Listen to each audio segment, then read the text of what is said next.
ये सुन लें फिर अगली बात करते हैं। किसको कहते हैं? देखिए बात यह है, मुझे भी चंद दिन पहले पता लगा, पहले पता नहीं था। हमारे पंजाब में जब किसी खातून का शौहर फौत हो जाता है तो उसको रंडी कहा जाता है। पंजाब में जब किसी खातून का और जब मर्द का फौत होता है तो उसको रंडवा कहा जाता है। कराची में मुझे मेरे एक साफी दोस्त ने कहा ये गाली है।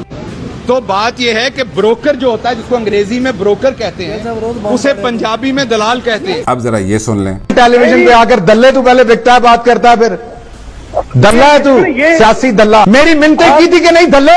बिस्मिल्लाहिर्रहमानिर्रहीम, अस्सलाम वालेकुम। मल्टीडा फैमिली दिस इज राना। उम्मीद करते हैं आप सब खैरियत से होंगे। आपने दो क्लिप सुने, इनमें मौसूफ गाली देते हुए दिखाई दे रहे हैं। ये गालियाँ क्यों दे रहे हैं ये तो वीडियो के अगले हिस्से में आपको बताते हैं, लेकिन आपको पहले ये बता दें कि शेख सादी रहमतुल्लाह अलैह ने फरमाया, मैं आज तक अपनी खामोशी पर नहीं पछताया, जब भी पछताया अपने बोलने पर पछताया। लेकिन मौसूफ जिनका नाम डॉक्टर शहबाज गिल है, ये आजकल बहुत ज़्यादा गुस्से में दिखाई दे रहे हैं।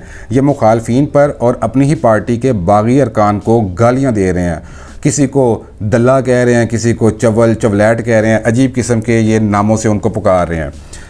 इन्होंने टीवी में बैठ के अपने बागी साथी जो कि पीटीए से ताल्लुक़ रखते हैं, डॉक्टर उमेश कुमार साहब, उनको इन्होंने दल्ला कह दिया।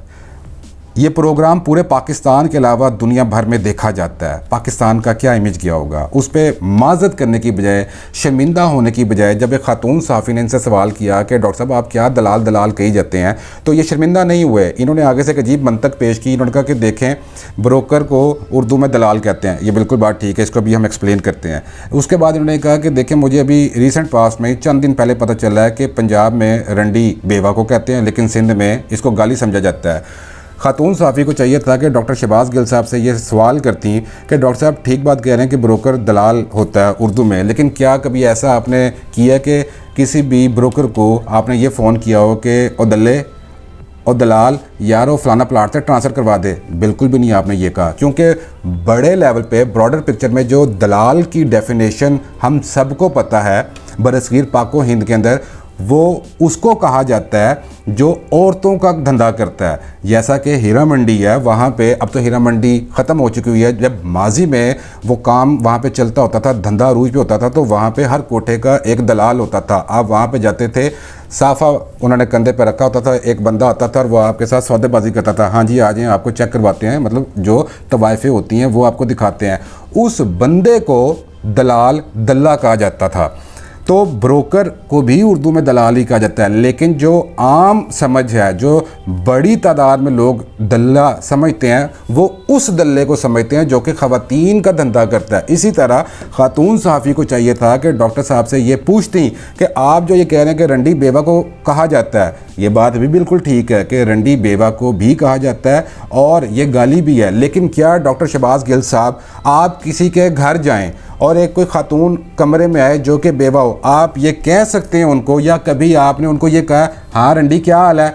या आपने अपने दोस्तों को, अपनी फैमिली को कभी ये कहा हो कि जो औरत बेवा हो मिलने मिलाने वाली, कि आप उनको ये कहें कि आओ यार ओ फलानी रंडी को मिल गए, बड़ा दिन हो गया, बड़ा टाइम हो गया हुआ है, याद आ रही है? बिल्कुल भी नहीं, आप नहीं कह सकते, क्योंकि रंडी की जो तारीफ़ बड़े पैमाने पे हम सबको सिखाई गई है, जो हम जानते हैं, वो तवाइफ को कहा जाता है। वो औरत जो जिस्म फरोशी का धंधा करती है, जो जिस्म बेच के पैसा कमाती है, उसको रंडी कहा जाता है, अंग्रेज़ी में जिसको प्रोस्टिट्यूट कहा जाता है।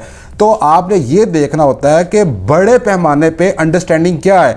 तो दल्ले की अंडरस्टैंडिंग भी आपको पता है, रंडी की डेफिनेशन भी आपको पता है ना। आप किसी ब्रोकर को ये कह सकते हैं कि दल्ले और फलानी डील होनी सी तू नहीं कराई, क्योंकि ये गाली ही कंसीडर होती है। ना आप किसी बेवा खातून को रंडी कहते हैं, क्योंकि ये गाली ही कंसीडर होती है। अब गाली क्यों दी जाती है, सबसे पहले ये जान लीजिए। देखिए, गाली हमेशा दलाइल की अदम मौजूदगी में दी जाती है। जब आपके पास लॉजिक ख़त्म हो जाती है, जब आपके पास दलील ख़त्म हो जाती है, जब आपके पास मंतक ख़त्म हो जाती है, तो आप गालम गलोच पे उतर आते हैं। और ये बेबसी की इंतहा होती है, जब आपके पास कहने को, बताने को, करने को कुछ नहीं होता, आप बेबस होते हैं, तो आप गाली के ऊपर उतर आते हैं, गालम गलोच के ऊपर उतर आते हैं। और ये जहालत का एक लाजमी अमर है, ये जाहिल लोग देते हैं। आपने डॉक्टर उमेश कुमार को गाली दे दी, उस बंदे ने, बंदे ने नहीं कहा, लेकिन आप फिर गाली देंगे, फिर गाली देंगे, दो चार दफा देंगे, पलट के वो भी आपको गाली दे देगा, तो क्या होगा? गालम गलोच का एक सिलसिला शुरू हो जाएगा। रियासत मदीना का आपने नारा लगाया, आप दिल पे हाथ रख के बताएं, ईमान से बताएं कि क्या रियासत मदीना बनाने वाले, रियासत मदीना चलाने वाले वहाँ पे गाली दी जा सकती थी?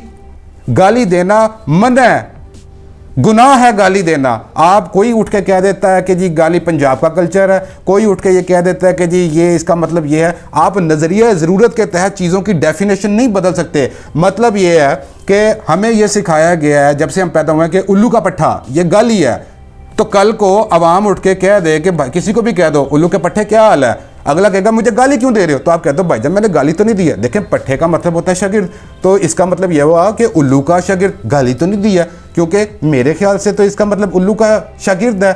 इसी तरह कल को आप किसी को हरामखोर कहें, आप किसी को कहें हरामखोर आ गए हैं, वो कहेगा मुझे गाली क्यों दे रहे हो, आपको कहेगा भाईजान हरामखोर गाली थोड़ी होती है। देखें, हराम खाने वाले को हरामखोर कहते हैं।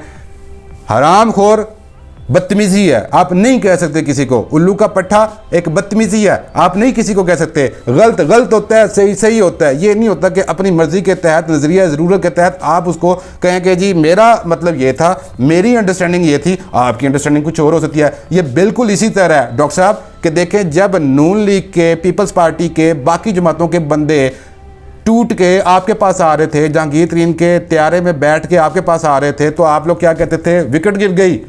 इन्होंने अपने ज़मीर की आवाज़ सुनी, ये पीटीआई में आ रहे हैं, ये बदल गए हैं। आज वही लोग वापस अपनी अपनी जमातों में जा रहे हैं, तो किसी को आपने दल्ला कह दिया, किसी को आपने ज़मीर फरोश कह दिया, किसी को आप खड़े होकर चवल चवलैट कह रहे हैं। देखें, बात यह है कि आपको शुक्र अदा करना चाहिए कि मुश्किल वक्त है आज आपके ऊपर। मुश्किल वक्त में जो आपका साथ छोड़ के चले गए वो आपके कभी थे ही नहीं। आपको तो अल्लाह ताला की ज़ात का शुक्र अदा करना चाहिए कि आपके साथ जो खड़े हैं वही आपके साथी हैं। जो मुश्किल में आपके साथ खड़ा होता है वही आपका होता है। कल ये बाकी जमातों को छोड़ के आपके पास आए थे, आज आपको छोड़ के उनके पास चले गए हैं।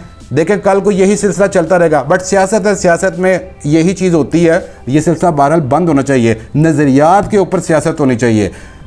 बट अनफॉर्चुनेटली हमने पैसा और ओहदों को किबला बना लिया हुआ है। जैसा कि डॉक्टर साहब, अगर आपकी प्रोफाइल का हम आपको बताएं तो डॉक्टर शहबाज गिल साहब PhD हैं, ये डॉक्टर हैं। इनकी जो तालीम है, इन्होंने मलेशिया से PhD की हुई है। क्या इनकी गुफ्तगू सुन के आपको लगता है इनको तो चाहिए कि ये रोल मॉडल बने? उसके बाद बात यहीं पे ख़त्म नहीं होती है। डॉक्टर शहबाज गिल साहब PhD की डिग्री लेने के बाद अमेरिका चले गए और वहाँ इन्होंने पढ़ाया। क्या पढ़ाया? इन्होंने सर मार्केटिंग पढ़ाई, इन्होंने लीडरशिप पढ़ाई, इन्होंने वहाँ पे मैनेजमेंट पढ़ाई। अब डॉक्टर साहब से कोई सवाल करे कि अमेरिका की किसी यूनिवर्सिटी में, किसी कॉलेज में अगर स्टूडेंट इनसे सवाल करे कि एक्सक्यूज़ मी सर मुझे ये क्वेश्चन समझ नहीं आया, तो आप उनको ये कह सकते हैं और दल्ले तेनू समझ क्यों नहीं आ रहा, वो आपकी शिकायत करेगा, आपको यूनिवर्सिटी से निकलवा देगा बाहर।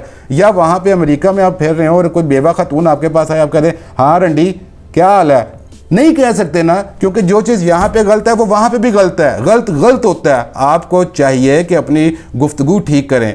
तालीम कुछ भी नहीं देती है आपको, तालीम आपको शऊर देता है। तालीम आपको ये बताती है कि आपने कैसे बात करनी है, कैसे किस सिचुएशन में कैसे बिहेव करना है, आपने इखलाक कैसे सामने लेके आने हैं। तो रियासत मदीना का आपने नारा लगाया था, वहाँ पर गाली बिल्कुल भी नहीं दी जा सकती। और हमारा मज़हब ये कहता है, आपने हमें ये नारा दोबारा याद करवाया ना रियासत मदीना का, वहाँ पे ये चीज़ होती है कि हकूकुल इबाद की माफ़ी नहीं है। डॉक्टर साहब, हकूकुल इबाद क्या है? आप किसी की दिल आज़ारी नहीं कर सकते। ये जो ज़ुबान गोश्त का लोथड़ा है, इसको बहुत सोच समझ के हिलाना होता है। आपके मुंह से निकली हुई कोई बात जो सामने वाले बंदे की दिल आज़ारी करे, उसकी सेल्फ रिस्पेक्ट मजरूह करे, उसकी इज्जत नफ्स को मजरूह करे, उसकी माफ़ी नहीं है अनटिल अनलेस, जब तक कि वो आपको माफ़ ना कर दे। ये हमें हमारा मज़हब सिखाता है। आप किसी को उठ के दल्ला कह रहे हैं, किसी को उठ के आप ये कह रहे हैं कि रंडी, किसी को आप कोई डेफिनेशन दे रहे हैं, तो डॉक्टर उमेश कुमार आप इख्तलाफ करें या आपकी उनके साथ दोस्ती है, आपने उनको गाली दी है, उनकी आपने दिल आज़ारी की है, जब तक वो माफ़ नहीं करेंगे तब तक माफ़ी नहीं है। तो हुकूकुल इबाद बहुत इंपॉर्टेंट चीज़ है।